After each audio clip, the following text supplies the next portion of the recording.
But it's all not start at once, right now. Derwin, what did you say to the team on Sunday when you guys met? On Sunday? Yeah. Shit, I told them that we had 7 more games to be played. That, things ain't start how we wanted to start, of course, because we sitting here 1-3, but, we still got more games scheduled. We still got more games to play. Do you feel that some guys aren't receiving the message in general, week to week to week? I mean, some is, everybody's not getting it, of course, but, some is, some ain't. But, as a team, everybody we try to, Coach Fisher, some of the leaders try to, get it across everybody. So, how do you go about doing that as a leader?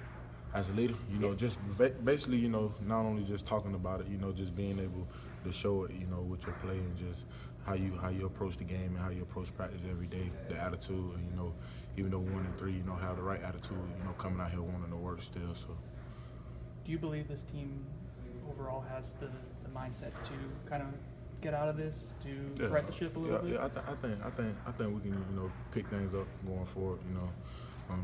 Like I said, we're 1-3, and still more games to be played.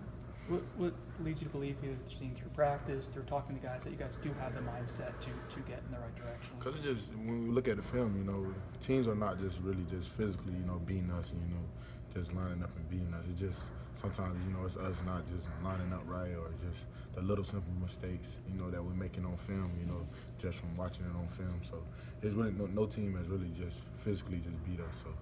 Is that encouraging in a sense, or is it discouraging to see that you guys are close? It's kind of both, because you wanted to be able to take that next step as a team, and it's just the same little things, holding us back from getting over the hump. So it's kind of both.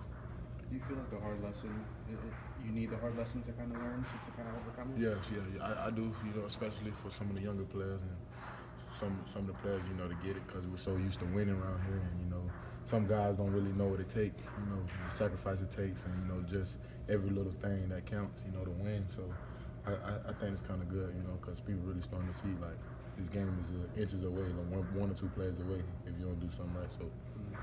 Derwin, you personally have been so close to so many big plays. You had another looked like possible interception this past week. What's the difference between making those plays as to coming close? Really just that attitude, just to have the dog and just the will, and not to take it for granted, because sometimes you may take some plays for granted out there, because you make it so many times in practice, and when the opportunity, you don't never know when it comes. So that's what I feel like.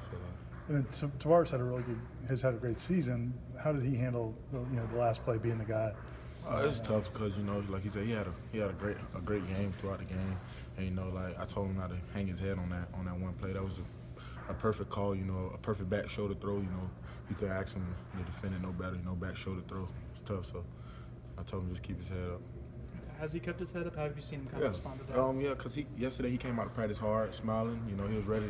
He was ready to go, and he ain't dwelling on it, because you dwell on it too much, it'll carry over to the next game and affect you throughout the next game. So he put it behind him, and he ready to work. Do you guys see, when you look back at the film, good things that you can build on and kind of work out? Every film, every game, it's been good. It's not always just bad. So it's been good things that we've been seeing. I think in that game, first half, we held them 53 yards, 63 yards, something like that. And it's just, we just got to continue to get better and continue to work. During for the second straight game, James and the offense was able to lead a second, fourth quarter comeback.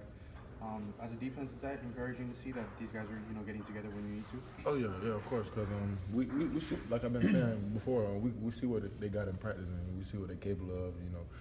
All it is with offense, I think, is about timing, and I feel like they're starting to get that rhythm and get that timing, with Quez and Kim running the ball, and Tate and the other guys, Izzo catching the ball. So I feel like they're getting that rhythm, and they had a great game Saturday. So is it timing in the sense of having the timing during games? Game experience, because practice is different, especially with an 18-year-old quarterback. It's different. It's a lot different in the game, because he got different schemes and different coverages he got to read. So I know he's 18.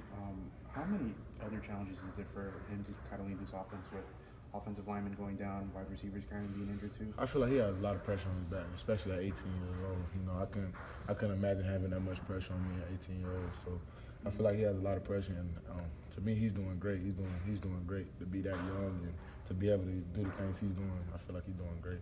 Preparation-wise, what's the biggest difference? Sorry.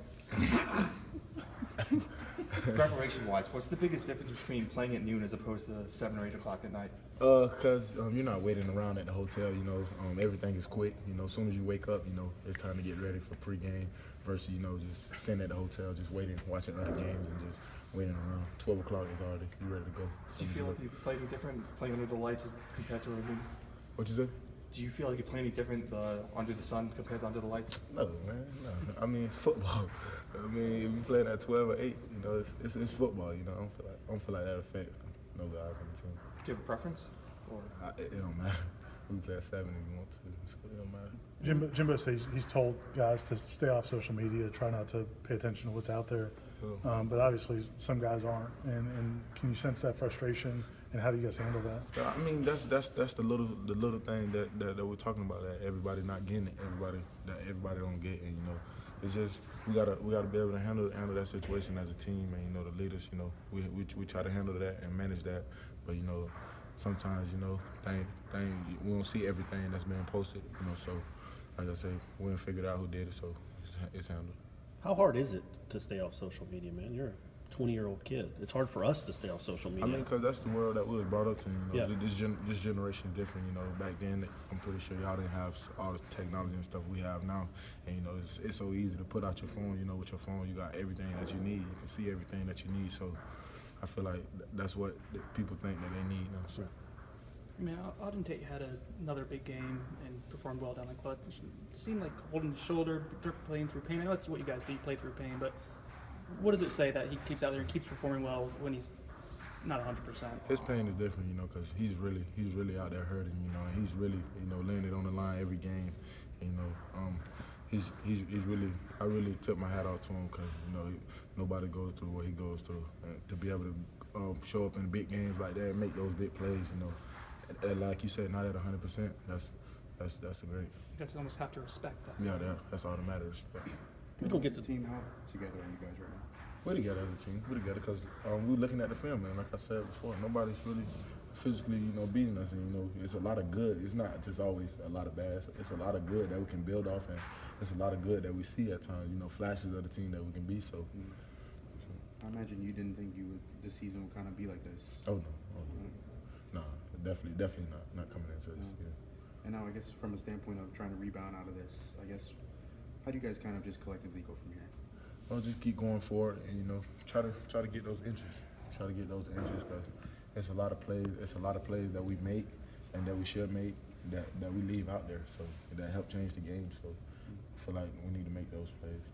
What's your relationship like with Charles Kelly? Seemed like on the Showtime show, you guys were really close. I have a great relationship with Charles Kelly. He's a great coordinator. Great coach, and we got a great relationship. Is it hard to see? I don't know how much you see it, the stuff he gets on social media and the backlash he gets from fans. I see it, but it's not always his fault. Some people tend to think it's always his fault. If you look at the film and really turn on the film, it's us. Just not looking at what we're supposed to look at, and not covering the guys we're supposed to be covering. It's not him. I can promise you it's not him, because when you look at the film, turn on the film, it'll tell you itself. all right, thanks guys. Thank you, man. Thanks a lot. Thanks for coming out there.